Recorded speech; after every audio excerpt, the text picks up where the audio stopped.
Hello, investors and traders, and welcome to the weekly market report. I'm AJ Monte, and this is a one-year daily candle chart of the Russell 2000 ETF, ticker symbol IWM. As I zoom in here, you'll see that I left my lines on the chart from last week's report, where we marked this horizontal line as resistance.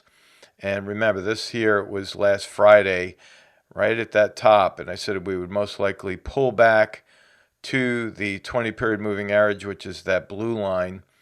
And as I zoom in there, you can see that the market on Friday closed almost exactly at my target price. Now, if you look down below, you'll see that the oscillators are hinging lower. The stochastics right here, the blue line is the percent K, the red line is the percent D. So if those lines cross on Tuesday, then most likely we're going to continue lower because that'll generate a sell signal. Now down below here, that's a CCI. If we get across below that black line, which is the zero line, that's also known as the momentum line. So we'll most likely continue lower if that line is breached for about 2 to 4 days on average. So my forecast for Tuesday through Friday on the Russell is going to be lower. Remember, it's a shortened trading week because of the 4th of July holiday. We have a support level down here. I don't think we're going to get all the way down to that level, but I think in the 4 days we'll at least pull back and then start closing below that 20-period moving average. So that's IWM. If we look at the diamonds, that's ticker symbol DIA. You'll see that my forecast lines was that we would go up, test this resistance, and start to pull back. We absolutely moved right up to resistance. In fact, on Friday, you'll see here as I zoom in, that high matches right up with my pivot point. So I think we're going to start heading lower. Notice the stochastics is at a super high level, around 100 level right there, and that is as high as you're going to get. Now, the other indication here of a possible pullback is in the divergence between the K and the D. You see that? If you look back at the past, I'll duplicate this and move it on over. You'll see that whenever the stochastics starts moving that far above the D line, we generally get pullbacks, and that is an indication that gives us a leading edge, more or less, that the market is overbought. So I'm going to keep that target in place. In fact, what I'm going to do here is I'm just going to duplicate that, move it on over just like that, so it's the exact same target. And again, the end of that line being 342.79. I think that's where we're going to wind up next Friday. So we'll have to keep an eye on that. In addition to the stochastics being overbought, CCI is also overbought. But look down here. Look at the drop in volume over the last 3 trading days and how that volume is dropping. That's an indication that the buyers are losing that momentum. And you have to really keep an eye on that, because when the buyers lose momentum, that is when the sellers start to move in. All right, so that's DIA. If we take a look at the VIX, you'll see that we hit my forecast on the downside pivot. We're bouncing off of this support level right here. See, last week I said we would move lower, test the support, and start to bounce. We're right at that general support level right here. I'm keeping that in place. Remember last week I said that was a long-term price target. And this horizontal line, that's my price target that I'm leaving until we hit it. That's up there around 22.25, almost 22.5.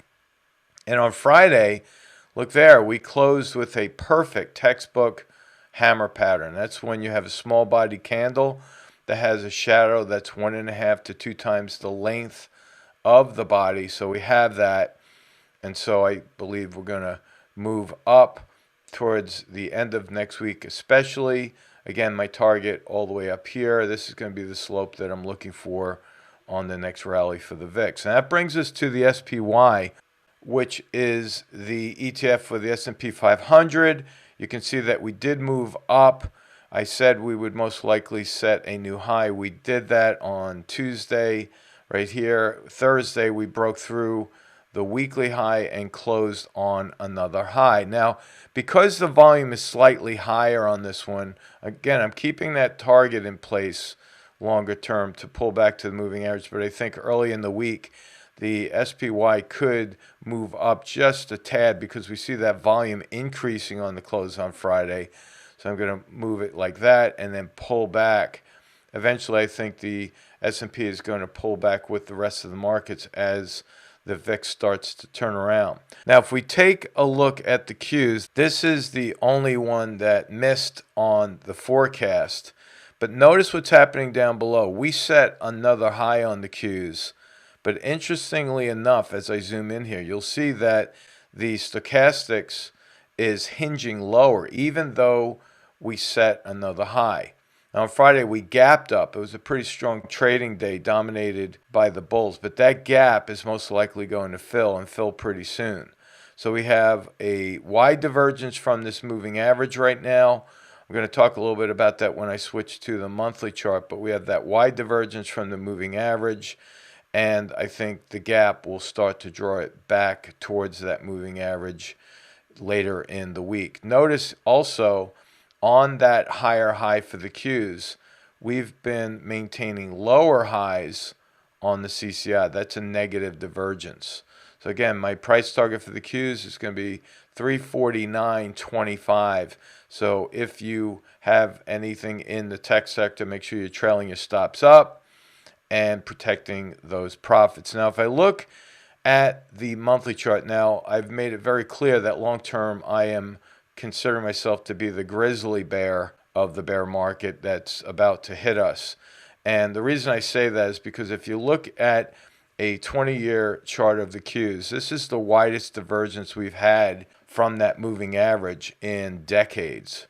Now, because I have my chart set at a 20 period moving average, because I'm on a monthly period right now, that's a 20-month moving average. And that divergence tells us that it's an extremely overbought market, and you have to really be careful. Now, I found something last Monday that I think you'll find very interesting, in that this is a graph that shows the deviation of the S&P 500 index as it compares to the 24-month moving average. Now, remember, I just said I tracked the 20-month moving average, so we're pretty close in this.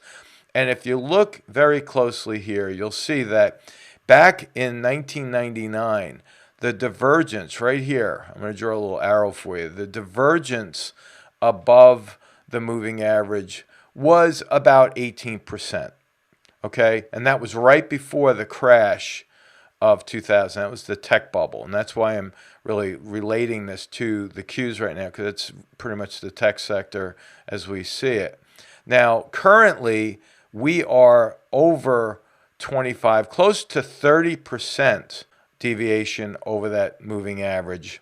And this is a super high risk market that we're in. Now, if we move forward into 2007 right here, you could see the deviation was about 17 to 18% there as well, reaching levels much, much higher right now in this current overextended market. And all the signs for me technically are pointing lower. And you might say, well, if you think the markets are going lower and everyone else might start to think we're overbought, then why do we keep going higher?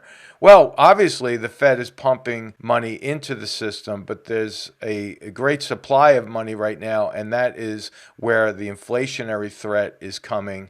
So eventually, this bubble is going to break. I'm not going to give you an exact date. I'm just telling you that on May 21st, I called a top, and I also said I'm not calling a high, I'm calling a top, because topping patterns take time. And this is one of the greatest tops that I've seen in a long time with regard to the overextension of the market and the overbought condition, not just of the S&P, but the markets as a whole. So be very, very careful. Stay tuned to our reports each and every week. Please like and share. Thank you so much for doing that, by the way. Our numbers are increasing. A number of subscribers are building. It's just really incredible, and I have all of you to thank for that. So please enjoy this 4th of July weekend. For those of you who are celebrating it here in the U.S., be safe, and I will talk to you next week. So long.